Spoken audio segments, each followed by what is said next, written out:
Okay, so in our last video, we've been looking at a lot of SUVs. Even in our previous videos, our focus was mainly on SUVs and large cars. We did try to focus on smaller, more affordable cars during our 100,000 to 150,000 car video, used car video for uh, Facebook Marketplace. And we saw the Honda Civic, Mitsubishi Lancer, the we even saw a Camry, but that's not exactly a small car.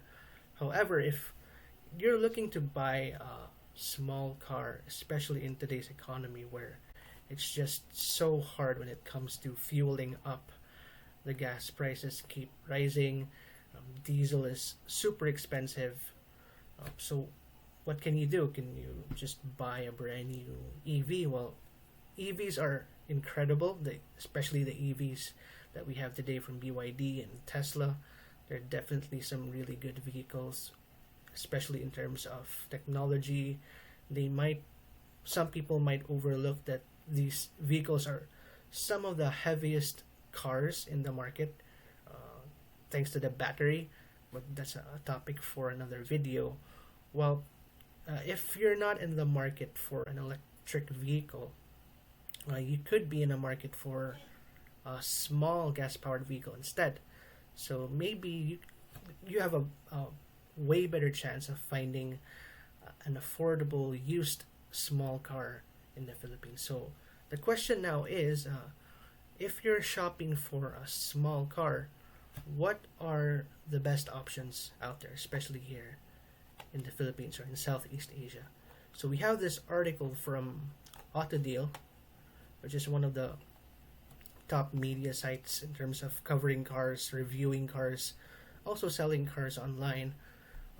They have this article about the top 10 small cars, and we're just gonna go through this first and see what good cars we can find based on the recommendations. So first they have the Chevy Spark, which has been in the market for so long. So the Chevrolet Spark, I believe, has been around in production long before the Wigo, and this is a pretty solid price range for a small car. But this is a car with very small dimensions.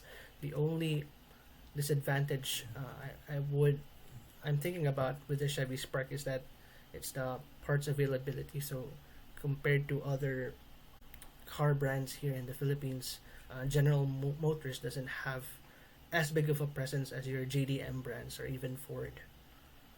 And then we also have a Honda Brio. So this Honda Brio is not just a favorite among those looking for an economy car, but this is also one of the most favored cars among enthusiasts because it's based on the Honda Jazz or Honda Fit platform. And if you want to have fun with this car and modify it, maybe modify the intake, maybe give it bigger wheels, or I'm not so sure it can accommodate bigger wheels unless you do some modifications on the bumper and the body. But this can make for a really fun hot hatchback, aside from being a practical car. We also have the Mazda 2, which, if you ask me, is one of my favorite must-have cars. And fun fact is that the Mazda 2 and hatchback and Toyota Yaris are essentially the same vehicle. They share the same platform, and Mazda 2s can be considered in the hot hatch segment as well. If you consider that the Mazda 2 has a variant where it can reach about 200 plus horsepower, which is a very high power number for a small car.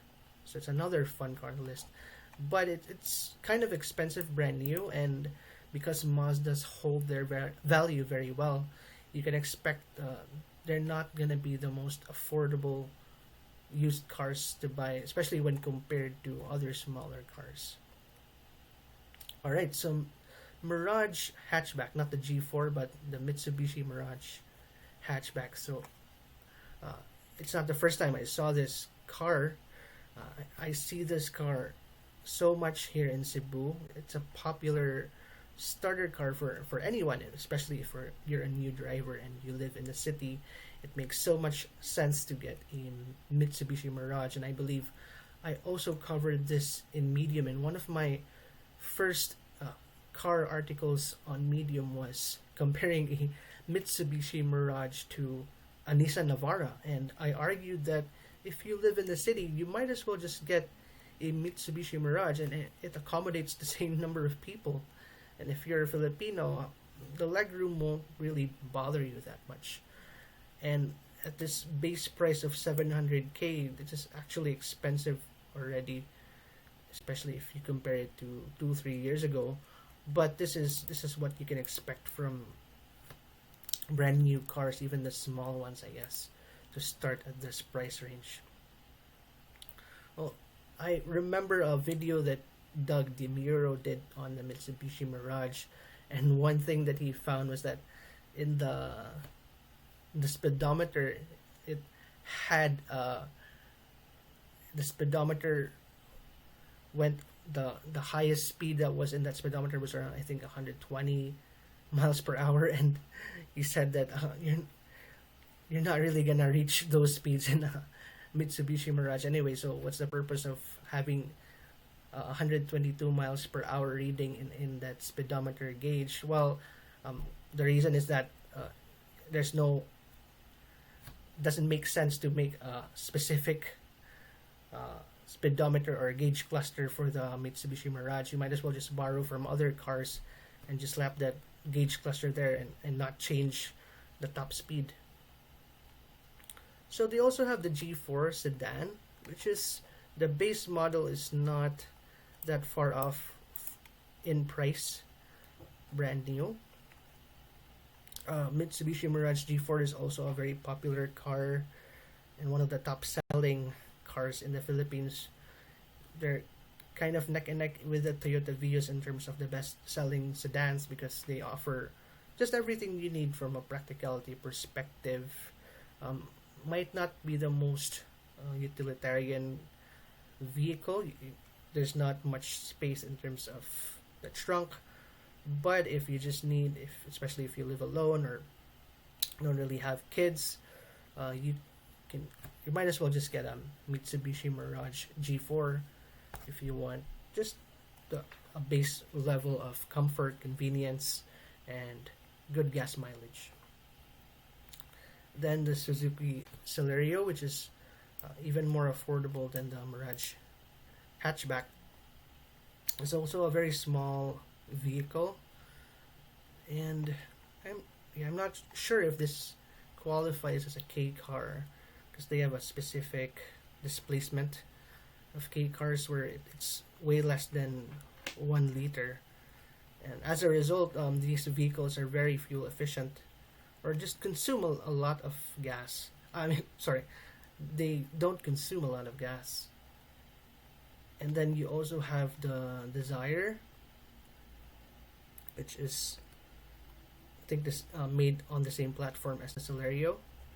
And here's my favorite here is the Suzuki S-Presso. Yeah, aside from the Mazda 2, I want a Suzuki S-Presso because aside from looking cool, it has that ground clearance. Might not be the highest ground clearance, but if you compare this to the other small cars we covered, that is some incredible ground clearance. And in fact, there is this Facebook group of the Suzuki S-Presso where a lot of owners are really proud and really happy with their Suzuki S-Presso, and some owners even use it as a sort of mobile convenience store. They just like park somewhere and sell a lot of snacks, even sell some groceries. They use the trunk area of the Espresso, which is bigger than what you might expect. And aside from being really good on gas, Suzuki Espresso is known also to be comfortable and capable of some really long trips without needing to fuel up that much, because it's fuel efficient, and also with that stance when you're driving, you're not that low to the ground, so it can make for a good driving experience for long trips. And of course, you also have one of the more popular hatchbacks in the Philippines, which is the Suzuki Swift. So for a small car, the 900 hatchback, priced at just under 1 million, it can scare a lot of buyers because if you're looking for a brand new small hatchback, 900k is pretty expensive already. So what's that in dollars? So that's $16,000, which is very affordable if you're in the US. But if you're in the Philippines and you're looking for your first vehicle, 900k for a small car is expensive, and it scares away some people. But if you've been a fan of the Mini Cooper, that line, and especially how it looks like a Mini Cooper, I believe Suzuki, when they designed this vehicle, they thought about the Mini Cooper and how this could be the Mini Cooper of Asia, similar to how they have a miniature version of the G-Wagon, although they've been making the Jimny since 1970. The Suzuki Swift is one of the better cars to own, especially if you're looking for looks. It certainly looks a lot better than your standard small hatchback. The only complaint that I've heard with Suzuki Swift owners is that it's not the most fuel efficient among its counterparts. We covered the Mirage, we covered the Celerio, and even the S-Presso. This one is known to not be that as good on gas compared to the other small cars that we covered. And in fact, Ramon Bautista owns a Suzuki Swift himself, and he also admits that it's not really that good on gas. Still, it has a fun factor to it, and it ages well. I think, especially when compared to the older hatchbacks of the 2010s that have not aged well. And then, of course, you have one of the crowd pleasers, for me, one of the most annoying cars in parking lots. I don't hate it, but it's annoying on parking lots because when you're trying to look for a parking space and you see three, just like a few steps from where you are, where you are driving, you see some open parking spots at the mall, and you see three, and when you slowly drive your car towards a supposedly empty parking spot, you're caught off guard and you see a Wigo parked down there, and you do it on the next empty parking lot and you see another Wigo. So these small cars, they catch you off guard in mall parking lots. They occupy only like half or probably less than the entire length of the parking lot, because nowadays parking lots are trying to be designed for large SUVs and long bed pickup trucks. So that's why they kind of look really small when they're parked there. Right, so that's auto deal for you. Yeah. So how about we go on Facebook Marketplace and let's look for a Suzuki S-Presso that you can find on Marketplace. Alright. Wow, so you actually have some very good priced Suzuki S-Pressos. I believe it was brand new, it was in the 600,000 peso range. But as you can see, you have the Suzuki S-Presso worth 400,000, and I think this is a really, really good deal. And if you have the money to buy an S-Presso and you're not in a busy city traffic, this manual transmission 2023 S-Presso is a very good deal. What the Suzuki S-Presso reminds you of, especially if you haven't seen this car before, but you're a car guy and maybe you live in the US, it instantly reminds you of the popular Russian car, the Lada Niva. So it just has that profile. And I believe it has about maybe the same capability, but the Lada Niva is more known as an off-roader. This one I think is more for the city. It's an interesting interior there. Yeah, not the most expensive looking interior, and it sure really looks small, but for a city car, I think this does the trick already. Yeah. Yeah, you have a Desire here for 300k, and it's only 7 years old. So if you're looking for a sedan, this also is a good deal. But then you have just a year removed from 2023, so 2022 Suzuki S-Presso, and this is a very common color that I see for the Suzuki S-Presso, and it's orange color.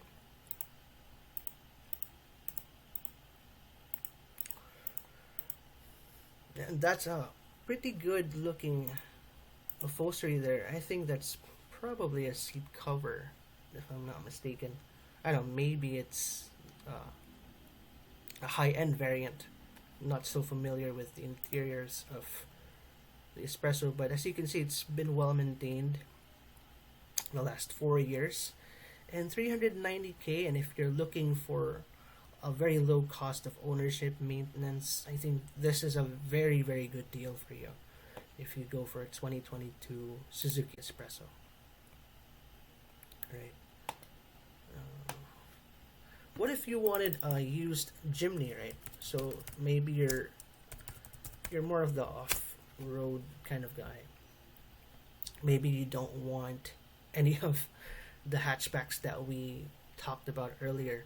So the Jimny has been around since 1970.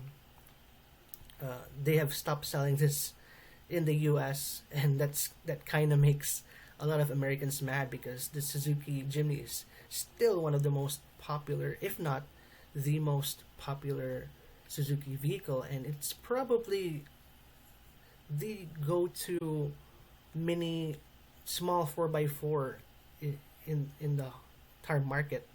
So you have a lot of 3-door and 5-door variants here, and personally I like the 3-door variant better,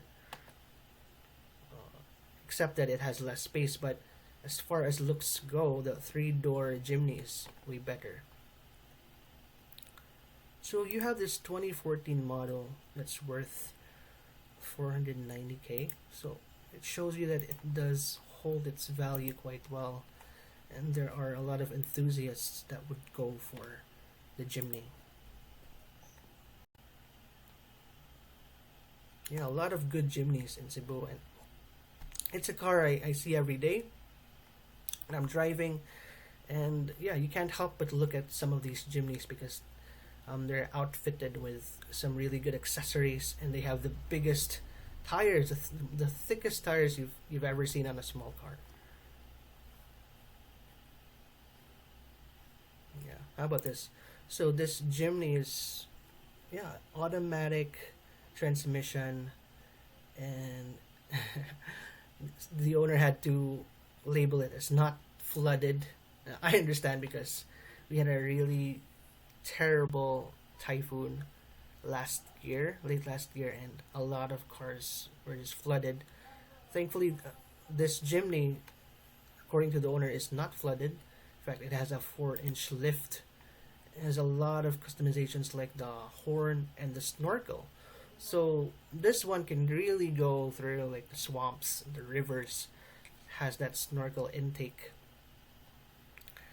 And obviously there is an upgrade on the suspension, and when you upgrade your suspension, it's more expensive than people realize because you can't just upgrade a pair of shocks.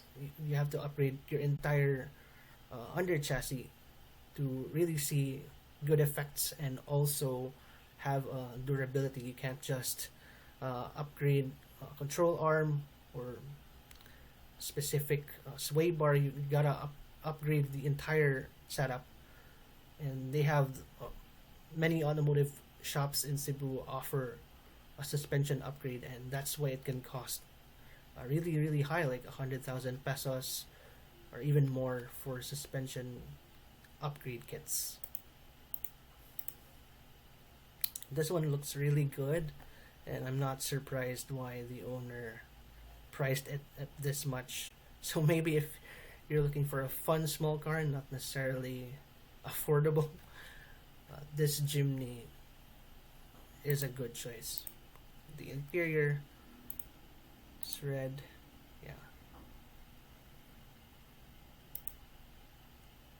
Yeah, I'm surprised by the size of that cargo hold. I expected these three-door models to have zero cargo space, but apparently it has some decent cargo space here in the rear. Yeah. So I hope this video was helpful in expanding your choices of a small car. You don't always have to go for a big car, which many people nowadays go for. Their pickup trucks, their mid-size body and frame SUVs, which can cost a fortune to fuel up, I understand.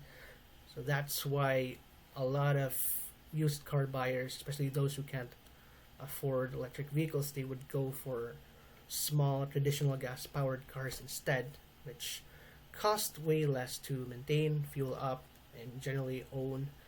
They're super easy to park, and they're easy to drive around the city.